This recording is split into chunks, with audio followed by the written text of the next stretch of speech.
काल दिस ना आपला बोलाना मुद्दा होता भाऊ, कारण देश तर सर्वोपरी शे. पण तेव्हा ते एक विचार करासारखी गोष्ट शे.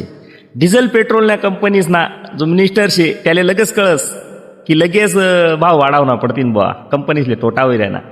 मग आमना जो कृषी मंत्री शे तो का पादाई जायल शे का, त्याला कळी नाही राहिना का बुवा. जर 16 रुपया खर्च येई राहिना त्या कांदाले आणि 2 रुपये कांदा विकाय राहिना बुवा, मग तो कथा जायल शे. हाय बी एक सत्य शे का नाही. तुम्ही जशा टीव्हीवर सांगता त्यासनं वालं तोटा होईल ना, त्यासना भाव वाढवणं पडतील. अशा एखाद दिवस प्रधानमंत्री किंवा मुख्यमंत्र्यांनी पण सांगायला पाहिजे की आपला देशातला शेतकरी आता मरी चालणार बुवा, त्यासले कुठेतरी आपले पुढे आणणं पडे, त्यासना बी शेतीमालना भाव वाढवणं पडे. या गोष्टी या तुम्ही करायला पाहिजे. आणि याच्या तुम्ही काहीतरी पिल्लू सोडी देतच ना, त्यामुळे शेतकऱ्यांना खूप मोठं नुकसान व्हायचं. याच्या तुमच्या कंपन्या पहिली तर बोली मार्केटातच तुम्ही हमी भावनी पहिली बोली तुम्ही लागली पाहिजे. मग काही ना जर 2450 रुपया भाव ट्रायलचे ना, पहिली बोली तुम्ही पाहिजे 2450 रुपयाने. मग व्यापारीला घेता येईल का नाही का, तुम्ही तो माल तुम्ही विका तर शेतकरीला न्याय भेटे.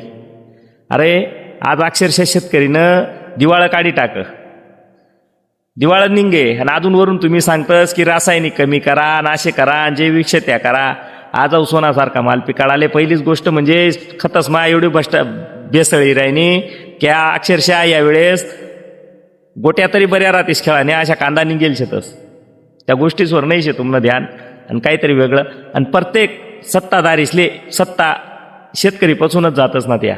हा